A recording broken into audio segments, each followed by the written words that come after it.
Hello and welcome to Splash Studio's Paint from Home session. My name is Mark and I'll be helping you guys out today with this painting to my left, Slice of Summer. I believe that's what it's called. That's a watermelon, some cool tones, some warm tones, very sort of bright, and it gets kind of yearning for warm weather, especially when it's kind of relatively chilly out right now. Before we get into the painting itself though, folks, I just want to kind of take you guys through some of the stuff you got in front of you in case you're unfamiliar with it or in case you haven't painted in a long time. So first things first, folks, we should have a couple of brushes for you. You guys should have a large flat brush, a small flat brush, a large round brush, and a small round brush. We'll be kind of using those interchangeably throughout the course of the session. I'll be making little recommendations throughout, but if you guys want, feel free to kind of go rogue and pick whatever brush you like, whichever one speaks to you. You guys should also have a little cup of water. Check that out, huh? That cup of water, I recommend you don't drink it. It's pretty gross, but what I do recommend is that you use it as a home base for your brushes. Whenever you're not using them, just pop it right in there, easy peasy. One thing I will tell you is that the water in the cup does help dilute the paint considerably, which is to say, if you're having a hard time getting that paint on the canvas, it's very easy to just add a little bit of water to it, and it spreads nice and simple. So once again, folks, cup of water for you. Next things next, we have a painting rag. These are very expensive and very fancy, as you can see. We like to use these just for wiping up your brush when you're not using them, keeping your space clean, keeping your area in general clean. Again, it's kind of up to you how you use this. You might see me actually using my apron like a maniac for this purpose, but I don't recommend you do that at home. Finally, folks, we have paint. You can't make a painting without paint, is what I always say. We're using acrylic paint today. Basically, acrylic paint works in layers and it dries very quickly. It's very easy to use by virtue of that. What I mean by that is, for instance, in this painting, we'll be starting with the background, the sort of nice teal color you see back there. We'll be letting that dry out for a couple of minutes. We'll be then kind of hitting the corners down here with some of that nice kind of bright pink color, letting that dry for a couple of minutes, and then finishing the painting off with the green and the seeds and such. I will tell you, as I kind of alluded to a second ago, it dries very quickly. That's why it's so easy to use. About 3 to 5 minutes for it to dry. And by virtue of that, if you guys happen to make a mistake while you're painting, if you do something and you don't really care for it, it's very easy to just let it dry for a couple of minutes and just paint right over it. Honestly, when I'm doing personal work for just myself, just for fun, I like to just layer and layer and layer and layer paint onto my canvas. Just kind of throwing stuff on there until I'm satisfied with it. So again, don't be afraid if you make a mistake, just start over, not the biggest deal. So that all being said, folks, I'm going to get right into it. I'm going to start painting this painting. So what I'm going to do is I'm going to go ahead and grab one of my flat brushes. I might go ahead and start with my large one, but if you guys are looking at that and you're like, oh, that's way too big, you're welcome to just switch down to your smaller one. So once again, folks, one of your flat brushes, and I'm going to mix up a nice sort of teal tone, a nice teal color. What I'm going to do is I'm going to mix green with some blue. Once again, folks, green and blue together. And once I have a mixture that's looking just about right to me, I want to go ahead and put some white in there too. Once again, folks, the name of the game is blue, green, and white for a nice little teal tone. It is up to you ultimately how you guys want your painting to look. We probably won't mix the exact same color here, but again, feel free to experiment until it's a color that is to your liking. I think I'm liking this, generally speaking, what I'm looking at right now. Once you're where I'm at, you can start layering that paint onto your canvas. Now, we don't want to cover the entire canvas with this color, just kind of this top left quadrant. So I'm really just kind of putting that paint on there in any old fashion. I'm really not thinking too hard about it. I can do this without even looking at my canvas if I like, but I'm just getting some paint on there. I always like to recommend that during these early sort of stages of painting, it can be kind of fun to play around a little bit. You really can't mess up background colors, and I know some of you guys are like, oh yes I can, but I promise you really can't mess it up.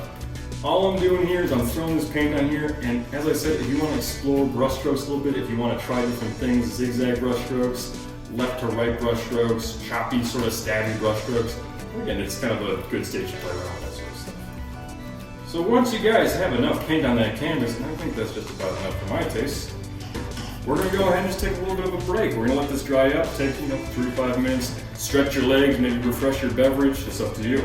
Go ahead and press pause on the video whenever you're so inclined, and I will see you guys with the next step very shortly.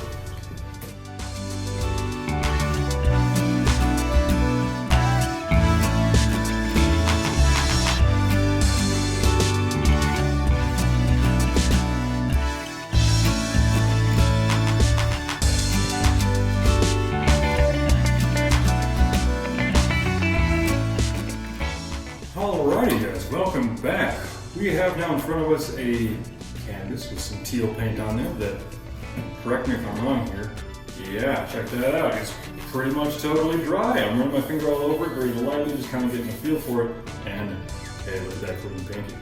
So, nice dry canvas. What are we going to do next? Well, we got to put some of that nice bright pink color on it. You can see that right there in the wedge of the watermelon slice.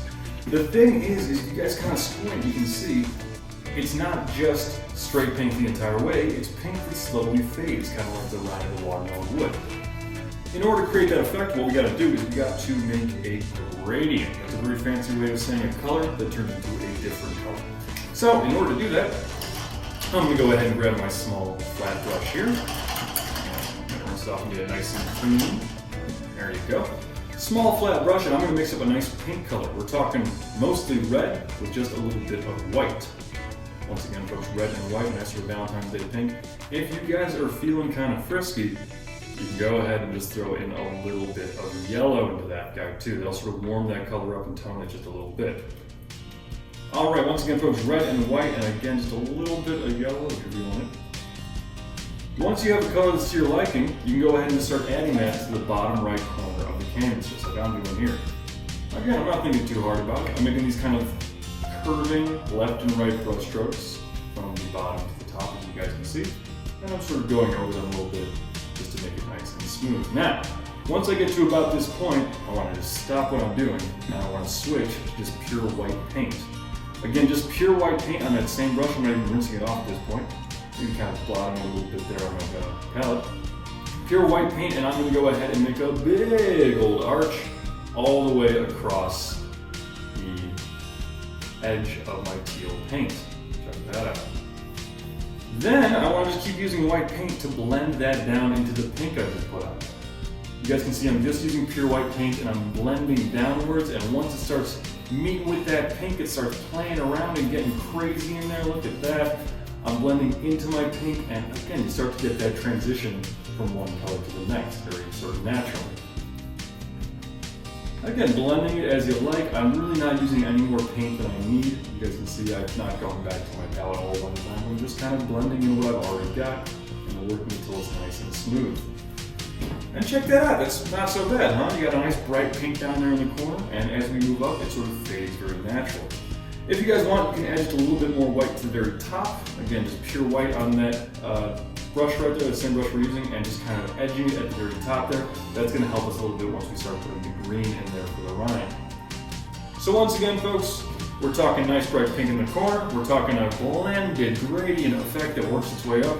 And then, again, if you're feeling it, you can go ahead and add a little bit of white for where the rind is going to be eventually. We gotta let that dry up. We'll get back in just a minute here. Go ahead and pause the video. I'll see you guys on the other side.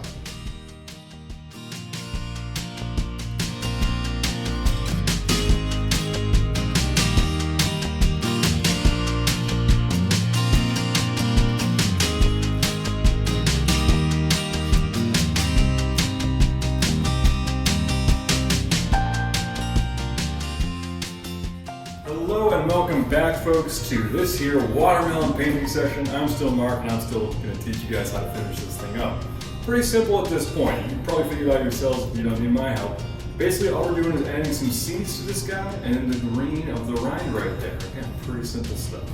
For the seeds, we're just going to go ahead and use our smallest brush, the little round one right there, and just some pure black paint. Nothing too crazy or fancy about that. All we're doing with that is we're just throwing that all over that pink area. You might make little sort of neat rows and columns with them if you want a more natural look. See how I'm kind of jumping up and down, back and forth, over and over, like so. If you're more chaotic in your nature, you could just kind of literally throw them wherever you want.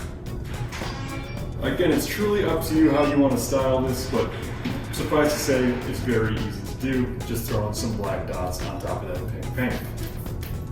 We can also, at this stage, go ahead and add that green watermelon rind. Now, I think earlier I was mentioning how green paint is a little bit see-through, and so is yellow paint.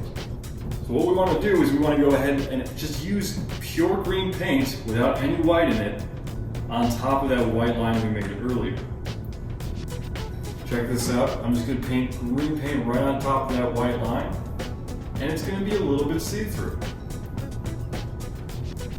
You'll still see your brush strokes underneath, but you'll have this nice green tint on top of it.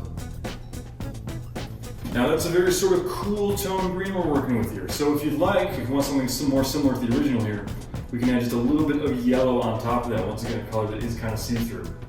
A little touch of yellow makes it look like the sun is shining on this thing. It really starts to pop a little bit. You get a lot of nice contrast with all that pink and teal happening. So once again, folks, as I was saying, very simply done here, just adding some green and yellow to our watermelon writing. The finishing touch then, folks, the finishing touch, you hardly even need to wait for this to dry, is just taking a little bit of white paint on that small brush and dotting it to each of the seeds we put on there earlier. Again, you can do this while they're still wet. If you'd like to let them dry a little bit, if you're more of a type A personality, you're welcome to do so.